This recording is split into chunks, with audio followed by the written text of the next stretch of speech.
The opinions expressed by the host and guests in this show are not necessarily the views of Children's Health Defense.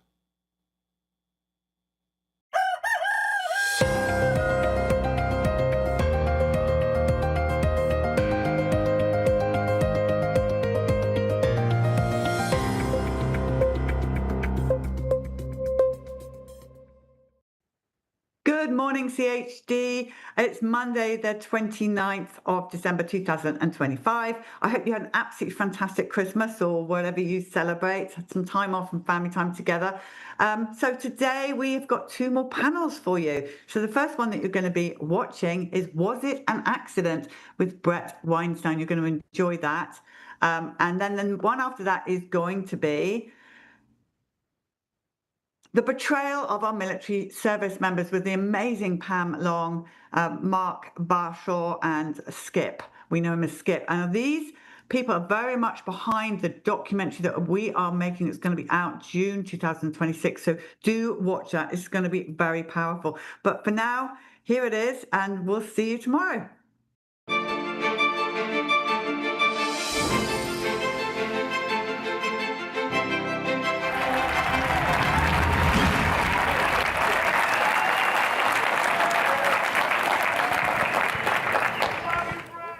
Thank you.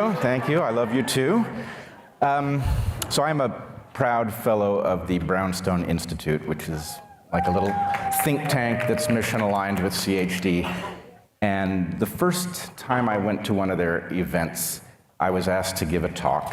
And I went and I looked and I didn't see a projector. And I walked up to Jeffrey and I said, Jeffrey, is it possible for me to project things during my presentation? And he rolled his eyes and said, oh, if you must. So in any case, the ethos is you're better talking off the cuff. The talks are more interesting and everybody is happier in the end. So in that spirit, I'm going to do that. I will confess to you up front that the way these things work, they ask you weeks in advance, can you give us a title for your talk and a little paragraph that says what it'll be about? And of course you comply. And then the date of the talk arrives and you look and you think, oh God, did I promise to answer that question? So in any case, I have set myself up to address the question of whether or not what took place during COVID was an accident. And I think there's a certain amount we can say about that, but I'm going to have to build up a model in order for us to all be on the same page.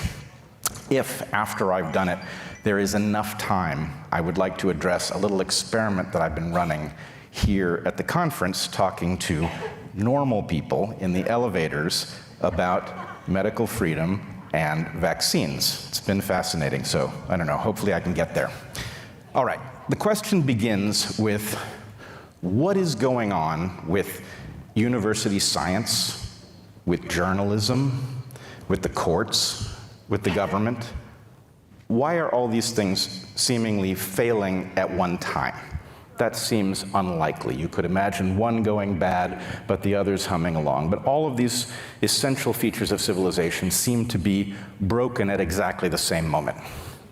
And I submit to you that this becomes totally comprehensible if you make one leap of logic, which is that the power structure is being run by people who see us as the outgroup. Effectively, they are totally indifferent to our well-being and therefore do not want us to be informed. All of those institutions are public-spirited and they are part of coming to understand what is true. And if we in the public know what is true, we are in a great position to protect ourselves from profiteering. If the profiteers want to continue with their work, they're better off keeping us in the dark, hence the failure of all of the institutions that might help us be informed. So in that light, I would like to zoom in on the industry that I think we collectively understand best. The one that I came to understand quite well during COVID. Many of you came to understand it as a result of the childhood vaccine schedule, but nonetheless, the story of pharma is critical. Now, I have come to understand that pharma is actually an intellectual property racket, and I'm not exaggerating.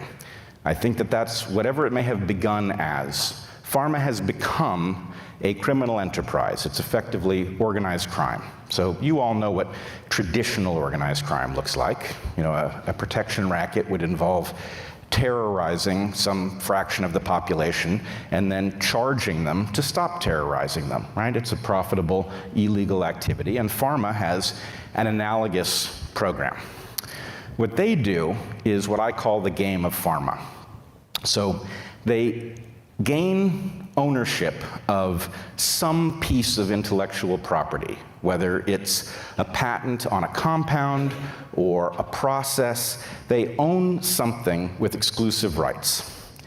And then they create some sort of scholarship that does certain jobs. It makes a connection between this piece of intellectual property that they own, let's say it's a molecule, and some condition to which it plausibly might be a remedy, right? So you've got a story that you can tell about why this is a valuable commodity. Now you need scholarship that says that this compound is more effective than it actually is at addressing the pathology in question, that it's safer than it actually is. And then the second tier is you need scholarship that says that any competing remedy is less effective than it actually is and more dangerous than it actually is, right? That's how you get your compound into the market. That's sort of basic game of pharma. The second tier is you have to game the system so that your compound becomes something called the standard of care. So the standard of care is actually the way that traditional medicine got unhooked. Traditionally, for thousands of years, doctors have been scientists, and they're faced with some sort of pathology in a patient that comes into their office, and they have to try to figure out, based on the pattern of symptoms, what might be causing it, and suggest certain remedies, and then they observe the consequences of those remedies, and if the remedies don't work, they may change their hypothesis. The standard of care removes all of this. What it comes from is it's a response to the era in which doctors all lived in mortal fear of liability lawsuits. Standard of care is a refuge. The standard of care says, if you have these symptoms, then the right thing to do is apply this remedy. Let's say it's a pill. Now, a doctor who doesn't believe that pill is as safe as he's been told, or doesn't believe it's actually going to intervene in the right way, might wish to depart on behalf of his patient and recommend something else. But if he does that, he's in jeopardy. He's departed from the standard of care, and now he's on his own, because if something happens to that patient, whether it's his fault or not, he might be on the hook. But if he stays with the standard of care, then he's safe. Now, on the flip side, if the doctor adheres to the standard of care and the patient dies, still safe. So the standard of care effectively eliminates medicine in one go. Another level of the game of pharma involves an ethical principle, which says if you run a study and a treatment that you are testing is highly effective at treating the condition that it's targeted at, well, then it would, of course, be immoral not to give it to the people in the control group. I mean, they've participated in your study. If anybody has earned the right to have this highly effective drug, it's the people in the control group, so you got to give it to them, ethically speaking, right? Well, that's great for pharma, because what it means is you've just gotten rid of the control group, so any long-term impacts are now invisible, right? So this is the way the game of pharma runs normally, 24/7, 365. Some of us didn't see this game until COVID, but it doesn't mean that it hadn't been perfected over the course of decades. Now, of course, there are super advanced levels of the game. You could get the government to pay for your remedy, right? That would be a very good way to make money. And at the ultimate, the highest level of the game, you could get immunity from liability and mandates, right? If you can get the government to force people to take your remedy, well, now you're really in the money. So that's what the criminal racket of pharma looks like. It's levels of a game You know, different compounds have different potential to make money. But the point here is, if we look at that game and we say, this is clearly the lens that pharma views its business all the time, well, what happened during COVID? Well, here's what I think we can reasonably guess. Pharma had an amazing technology. It had mRNA, right? The mRNA platform had the potential to spit out hundreds of billions, if not trillions of dollars. This was the result of work that took place over the course of decades. They had a huge investment. And there was one problem, which is that as promising as this technology was, there was no way to render it safe. It is flawed at its core, and no matter how much money they threw at it, they couldn't fix it. But there was one way to get around that, and that was an emergency. You needed an emergency in order to speed this through the safety testing that the technology never could have cleared under normal circumstances, and maybe more importantly, to normalize it in the minds of the public. If they had come at us straight and they had said, there's a pandemic, we have a remedy, it's gene therapy, we all would have looked at them like, what did you say? Gene therapy? Like, why would that? Do we know if that's safe? But they said vaccine, and of course, that causes it to slot right into the blind spot that most of the public has. If it's a vaccine, it is safe. That's what the public thinks. So this was a clever ruse. But it raises the question about at what level was this planned?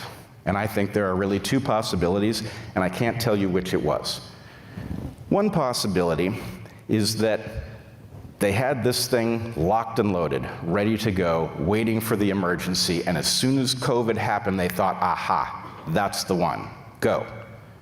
The other possibility is that somehow COVID was part of the plan. Now that, of course, would be utterly diabolical, but given what we came to understand about the origins of the virus, we were assured, in fact, we were gaslit if we noticed that it had features that suggested strongly that it had come from a lab. We were told we were cranks. Now, of course, privately behind the scenes, Fauci and others were discussing the very same evidence and having the very same reaction to it.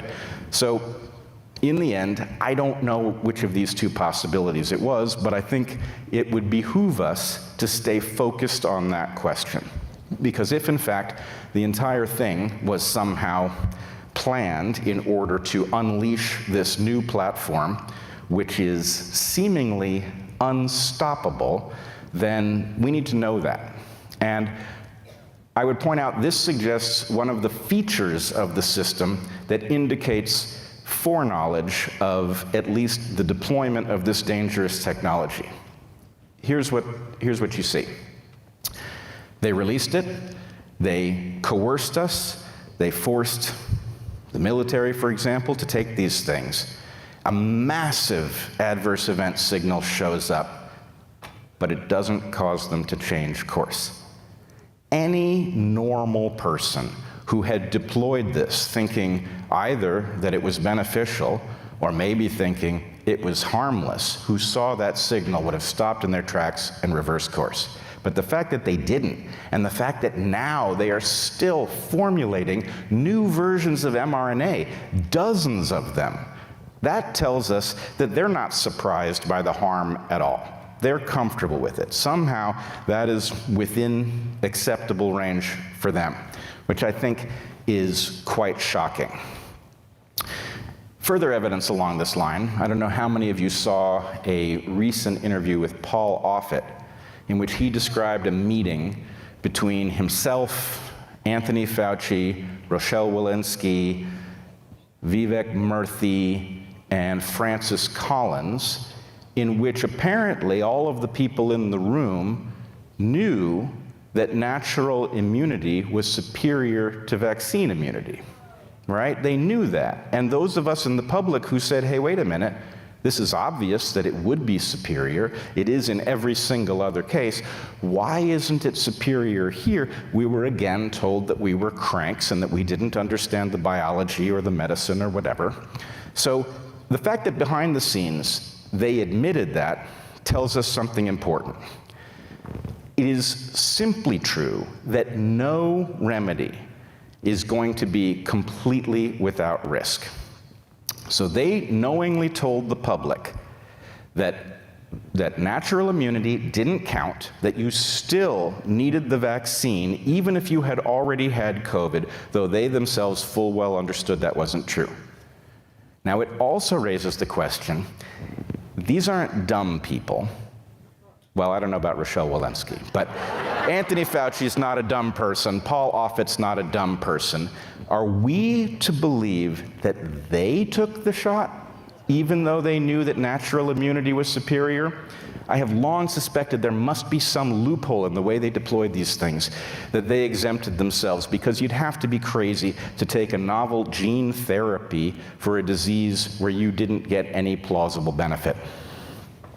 So, in any case, what I would say is, I think we can reasonably conclude that some portion of this was not an accident. In fact, it was the game of pharma being deployed as usual under novel circumstances. Whether the novel circumstances were an accident, we still don't know, but we ought to remain focused on that question because a lot hinges on it. All right, now if I can switch gears and let me tell you about the little experiment I've been running in the elevator. So what I've been doing, I'm on the 30th floor, so that's a fairly long elevator ride. And I've been getting into the elevator, and if somebody is not with the conference, I ask them what they think of us. And they, of course, say, well, what is that conference? And I say, well, I think we think of ourselves as the medical freedom movement, but you might think of us as anti-vaxxers. What do you think? Right? So I've now done this 7 times. The results are not good. 5 of those times, I got back an indication that the public is not where we would hope they are. These are people still fully committed to the idea that vaccines are safe and that those of us who believe something else are a bit off. 2 of those 5 were doctors. Now, 30th floor is pretty high up there, so I confronted those doctors in as gentle a way as I possibly could. And in one case, I said, you believe that the mRNA vaccines are safe? And he said, yes. And I said, well, how could they possibly be, given that if they escape the deltoid, which they of course will, that when they invade cells in the body and cause those cells to produce a foreign protein, it's inevitable that T cells will then come and destroy that tissue because it looks virally infected, and you can't afford to have that happen in your heart. Now, this of course caused a bit of nervousness on the part of the doctor, at which point he wished me luck and exited the elevator. So on the next ride with the doctor, I went a different way, and he said he believed that the childhood vaccines were safe, and I said, you know, I used to think that until I learned what adjuvants were, and I, as a biologist, don't understand how you could possibly inject somebody with something that aggravates their immune system in a non-specific way and not risk causing them to react to lots of things in their environment that are not a threat. And he said, I think that activating the immune system is a good thing. Now, mind you, this was a doctor, which strongly implies that he went to medical school and should know better than that, but apparently he didn't. In any case, he also exited the elevator. So 5 of the 7 groups that I talked to needed some waking up, and it needs more than 30 floors to get there. The other 2 are more interesting. I did encounter a mother who, in general, thought that the vaccines were safe, but had a certain amount of skepticism and was open to hearing what she didn't know. But the winner of the whole thing was a bellhop, okay? The bellhop in the elevator, you know, I said we were at the medical freedom movement, you know, that we might be known as anti-vaxxers. And he kind of looked at me quizzically, and he said some things about freedom to choose and all that. I said, that's all well and good, but if you're wavering, I really would recommend you not get the mRNA vaccines. And he said, oh, hell no, those things are dangerous. So anyway, the bellhop knows even if nobody else does. All right, so in any case, it's been a real pleasure talking to you all. It's amazing to see this many awake people in one room, and let's keep going. We can't let what we've discovered go, and we have to straighten this out. So thank you.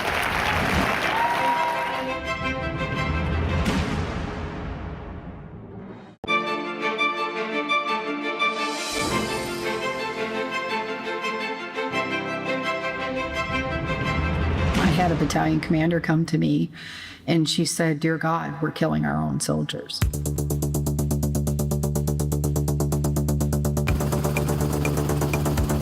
We gathered today to honor the incredible service members. We owe you our thanks. We owe you our respect. We owe you our freedom. Just as we have gathered before to remember those who served, those who fought, and those who gave their last full measure of devotion for our country. According to the Associated Press, the Pentagon is going to require vaccines for all service members. I'm asking the Defense Department to look into how and when they will add COVID-19 to the list of vaccinations our armed forces must get. The military was ordering service members to take a shot that they could not lawfully order them to take. Are you choosing to be non-compliant?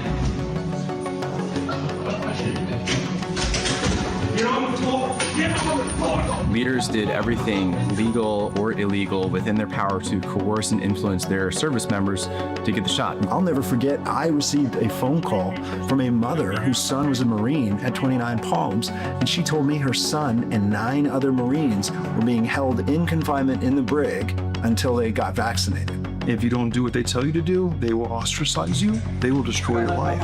Stop resisting or you will get tased! They threatened me with Leavenworth imprisonment. They banned me from all Army Public Health Center facilities for 413 days. I counted over 140 days where I was put into isolation. Once it becomes normalized in the military, it often very quickly finds its way into the civilian population, as we saw with the COVID mandate. The effects extend well beyond just those in uniform, and the impact is really on the entire nation. 8,000 well-trained men and women were fired. I lost my income. I lost my ability to feed my family. I mean, I'm being told you're getting dishonorably discharged. And if you get dishonorable, you lose everything. You can't get certain jobs as a civilian. It follows you for life. You cannot mandate an experimental medical product. You cannot mandate that on military members.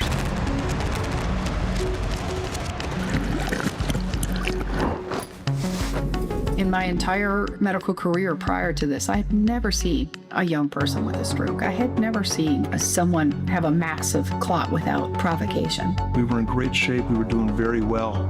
But then as soon after the vax is when my health went downhill. When people celebrate all the freedoms that the military gets to grant this country, when the military's freedoms and really the country's freedoms are actually being taken away. Why was the vaccine mandate unlawful? How come the Secretary of War is telling us that the vaccine mandate was unlawful? We all know that the previous administration issued unlawful orders on mandatory vaccines on an experimental vaccine, COVID-19. You know it, we know it. You are taught that you have a duty to disobey unlawful orders. You know, they postulated that we're going to have back pay for members that were kicked out. They're inviting these warriors back into service. And that was huge. And I was so happy to hear that. But that does nothing for the institution itself. What I have understood from people in the military is that it has not been made easy and that it really still needs to be done on an individual basis. We haven't stopped in 4 years when everybody was ignoring us, and we're not going to stop for another 4, 14, or 40 years. We are at a critical juncture, and the soul of this nation is at stake.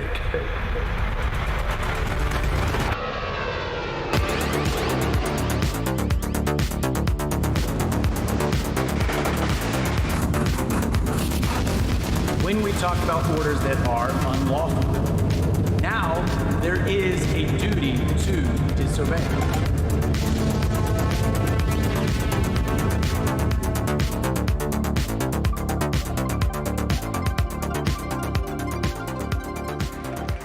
Please welcome to the stage Director of CHG's military chapter, Pam Long, Captain Mark Bashaw, and Major Brennan Schilperoort.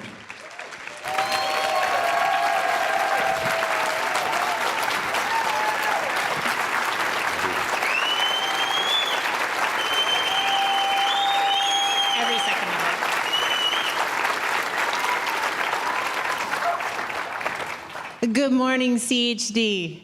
We feel the love from you today for our military community. We want to show another short video explaining why the experimental vaccine mandate in the Department of Defense, now the Department of War, was illegal to a civilian audience.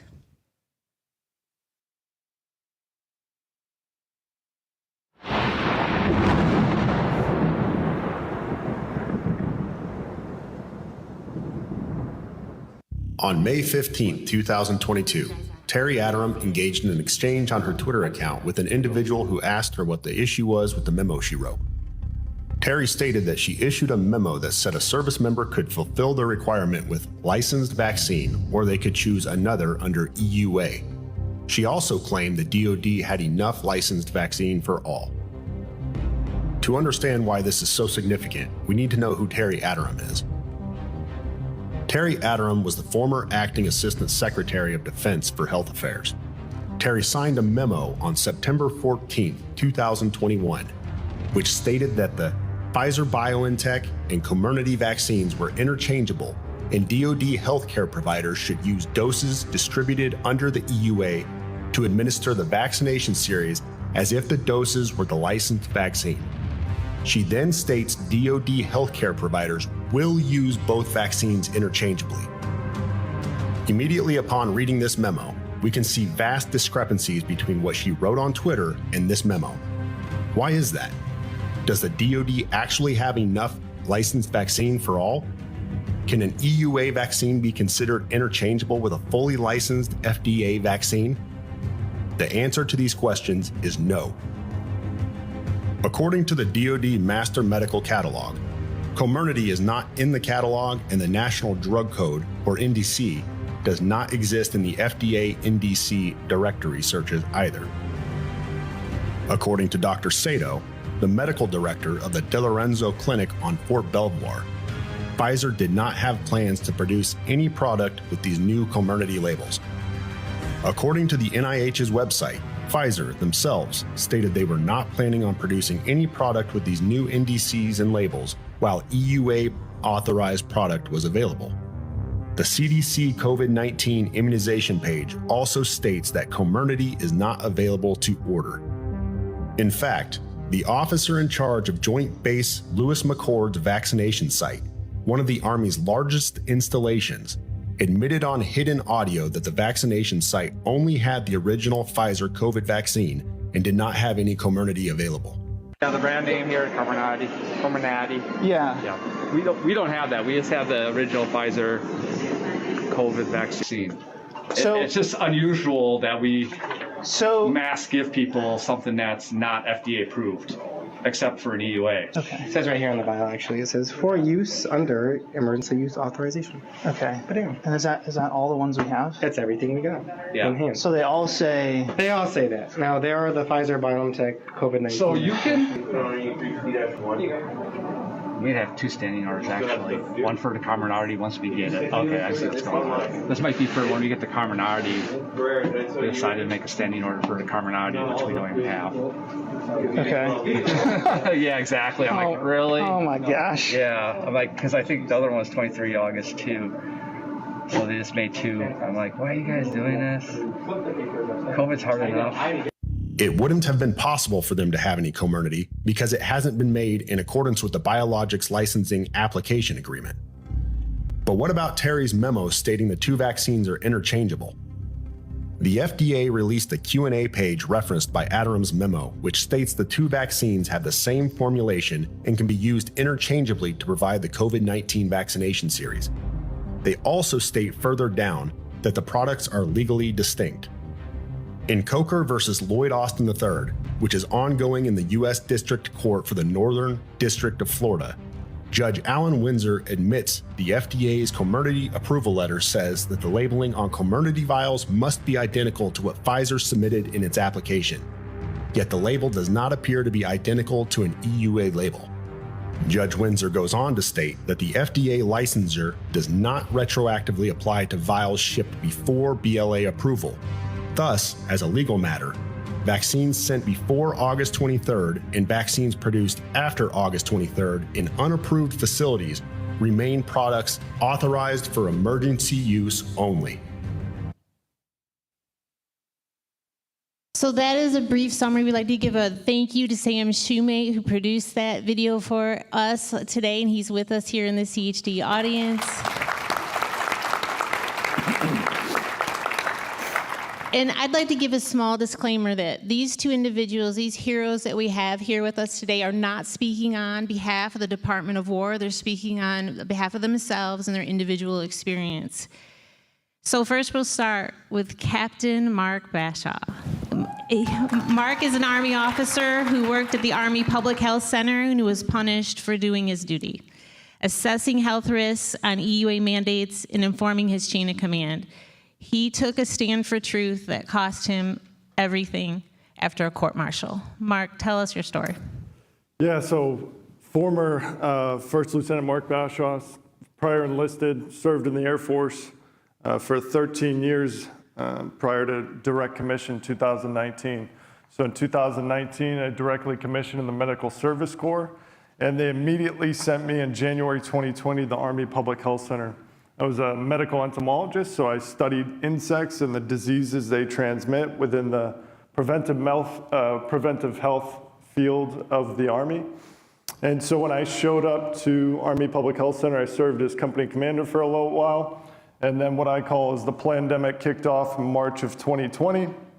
I knew something was seriously wrong because all I saw, all I witnessed was them regurgitating the fact that this problem wasn't going to be solved until we had a vaccine, and totally skipped over any sort of conversation about prophylaxis or other methods to sort of try to combat the issue or what they thought the issue was at the time.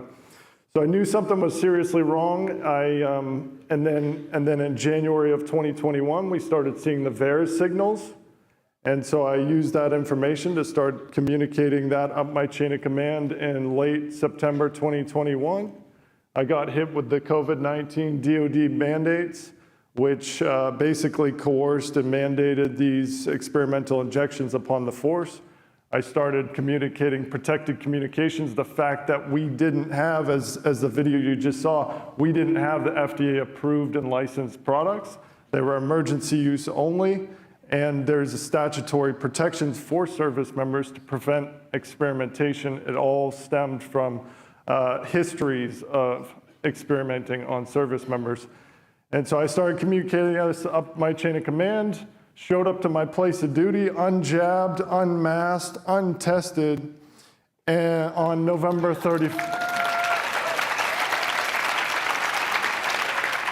So on November 30th, 2021, unjabbed, unmasked, untested, they banned me from all Army Public Health Center facilities for the next 403 days, threatened me with Leavenworth imprisonment, charged me with Article 92, weaponized behavioral health against me, weaponized family advocacy program against my family, brought me to a court-martial, convicted me in a court-martial. The judge gave me no punishment in that court-martial because he realized as I sat there on the stand, spewing out my protected communications of the database, everything most everybody in this room know to be true, which was the signals, the danger signals, not the safe and efficacy, right? Sat there on the stand, stared the judge in the face, brought up the danger signals, brought up the fact that you can't experiment on service members. He gave me no punishment. He recommended the commanding general to drop everything. The commanding general then used the guilty conviction as means to eliminate me of service after 17 years. And so I got a general discharge, unacceptable conduct. After 17 years, I got discharged June 26, 2023. And for 2 years, I continued to fight and appeal that decision.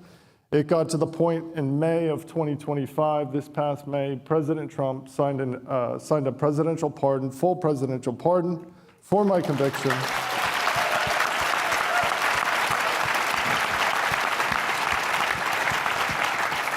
I think I sent you a voicemail and I yelled, congratulations. It was huge. It was huge. And then in September 17th, 2025, the Army Board of Military Corrections confirmed everything I was saying. It was illegal, it was immoral, it was unlawful. They were running psychological operations. It's all documented. It was all submitted. They have all the evidence.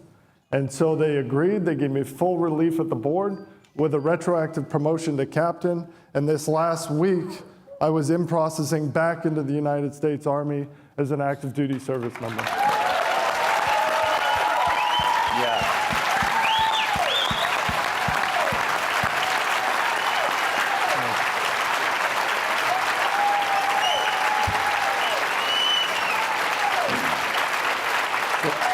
So that's my story in a nutshell. I hope you feel the love here today for you. Amen, I do. And I want to thank everybody in here because a lot of you folks in here I've worked with directly, and we've communicated the risks properly together to try to inform not only service members their right to accept or refuse these products, to understand the danger signals, but also the American people and humanity as a whole. So God bless you all. You're amazing. I would like to introduce the second hero on the stage with us today is Major Skip Schilperoort. He's an Air Force officer and cargo plane pilot. He also refused the EUA COVID vaccine, and his career was saved by the federal injunction on the military discharges. However, he is one of many military members currently still being denied an exemption for the influenza vaccine and facing punitive actions. Thanks for that intro. I'm really grateful my family and my brother got to be here in the audience today. It was a real blessing and a treat, and so thank you all for being a part of that. I wanted to say thank you to our God who makes all of this happen and is why Mark and I do what we do. I do forgive Mark for leaving the Air Force and joining the Army.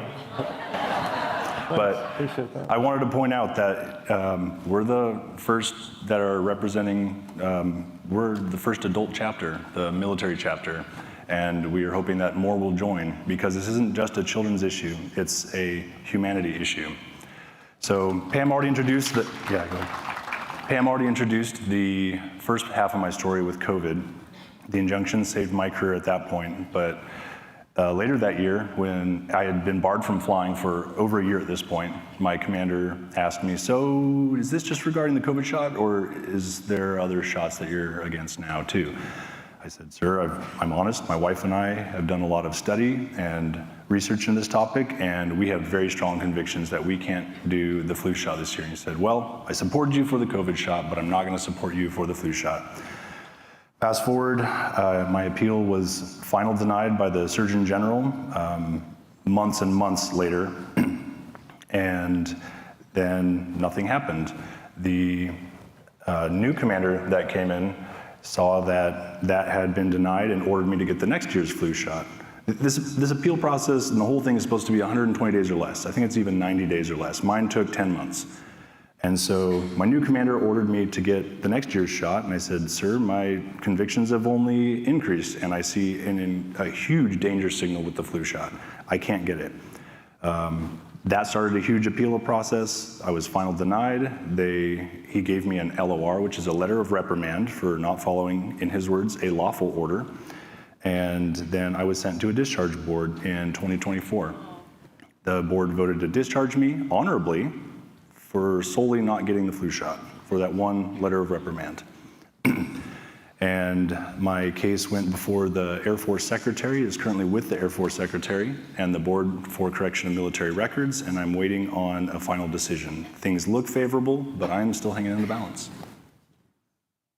This is very much still an issue for service members, and their requests for religious exemptions and medical exemptions, which are called accommodations, they're going nowhere. They go up through the process, they either don't come back down as approved or disapproved, or they come back disapproved or heavily redacted.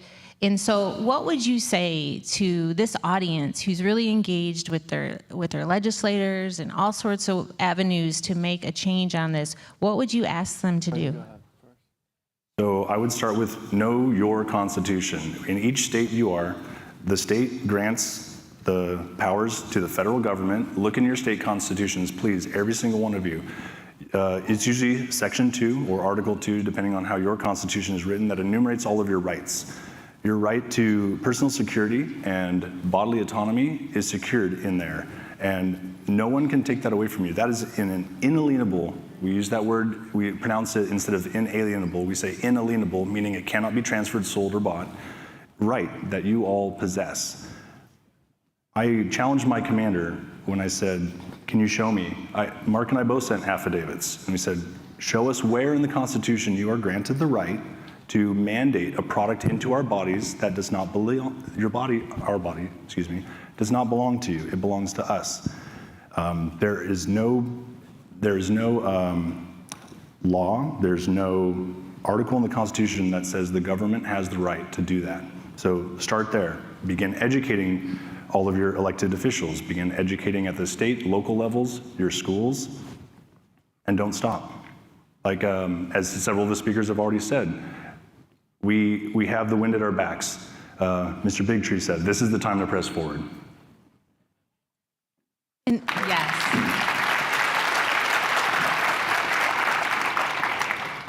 Mark, could you address how mental health, behavioral health is being weaponized against not just service members, but everyone nowadays? If you are some type of refuser or whistleblower of any agenda, not just this agenda, how is that being weaponized? Yeah, so the modus operandi for when you start speaking out is to target your cognitive abilities, right? Your soundness of mind and your competence in affairs.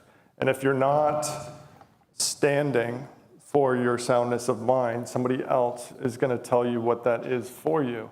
And the way they do that is they obviously weaponize behavioral health. And if you start consenting to those behavioral health services and find yourself with a psychiatrist who then weaponize some sort of agenda that that individual might have because they may not agree with you, well, then you're in a very bad situation. And so that's one of the biggest things I see among my own experience. I got family members who lost their lives to the mental health system, and my own situation, when they weaponized behavioral health, I already knew how they did that, and so I was ready of no consent. So in the military, we have to remember that it's an all-volunteer force. We don't have mandatory conscriptions. It's an all-volunteer force, and services require consent, and you must consent with the services. And so I already was ready when they escorted me to behavioral health in these mandatory escort appointments. I already had my notice of no consent ready to go. And I also brought my own advocate with me. He happened to be a special agent, just retired, and he videotaped the entire thing because it's so easy to get caught up in that system.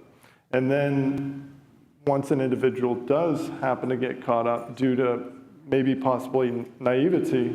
Like on a dental survey, when you check into the dentist, they now have mental health stuff. Don't answer those questions, by the way. Consent to the contract, and you start agreeing and consenting to the prescriptions that they prescribe, those psychotropics, then your credibility as a individual who's standing upon truth is then degraded because they weaponize the diagnosis they just gave you against you. And God forbid you start eating those psychotropics, the SSRIs and other things, induces suicidal ideations, and we wonder why there's a suicide crisis, right? It's not a mystery. It's absolutely not a mystery. November 2024, I just lost my twin brother. They did the same thing to him. Unfortunately, he started eating the psychotropics, and on 10 November 2024, he killed himself. I saw it, I see it in the military. I see how it works. So we need to be cognizant of this, and that's another huge issue, is these overprescription of these Band-Aids and psychotropics that are dangerous and deadly, just like the vaccines. Vaccines are not safe and effective, whether it's the flu jab or any other jab. There's no scientific data behind that. In fact, it's quite the opposite. So we need to continue to stand on that truth and communicate that with our representatives and protect this all-volunteer force, because we do not want to lose our all-volunteer force. We're the guinea pigs for the rest of the population, by the way. The reason why this issue is important is because what happens in the military will affect all of you. We were the test subject, and then it was eventually forced on the public as well.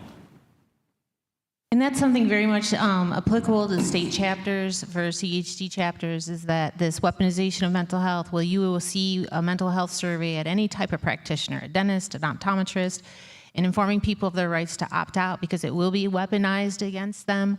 And even in schools, our school children, K through 12, are getting mental health surveys. Sometimes they're verbal, sometimes they're written, sometimes they're on a device. That data is captured for life, and it has consequences.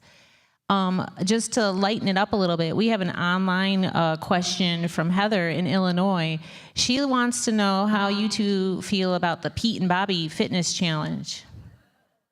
So, yeah, so I've been practicing this, and Colonel Kevin Bourne, he just got reinstated back into the military. He told me, he's like, hey, I just did the Pete and Bobby challenge. I can do it in 7 minutes. And I've been doing pull-ups, push-ups for a long time. And I attempted it, and I was like, I can't even get 100 push-ups and 50 pull-ups within 10 minutes. And I'm doing the full extension. So I argue that they're not actually doing real pull-ups and real push-ups. You gotta go all the way down, full lockout, Marine style, full lockout pull-ups, and come back and tell me your times then. So, Uncle Bobby is in the room. Challenge accepted, maybe? Challenge accepted. What would you add to that, Skip? It is really important to get fitness back to our force. If any of you have listened to the Honorable Pete Hegseth's speech in front of all the generals and senior enlisted, he stressed physical fitness, and it's for a reason, because we need to start taking ourselves seriously.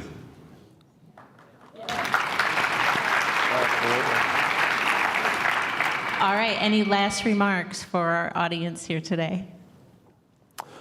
No, we'd just say we got to stand up for truth. That's what this is all about. That's why we're here, and continue pushing and communicating with our representative form of government, and secure our individual liberties first, right? Because when you secure your individual liberties, then collectively we secure the republic. So. Don't be afraid. Can you stand with me and honor these heroes today? Thank you so much.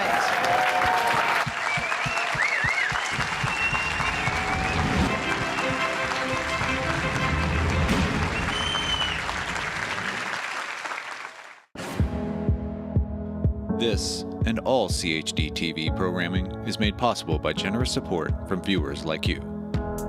Please consider making a contribution today to keep our programming going strong. Thank you.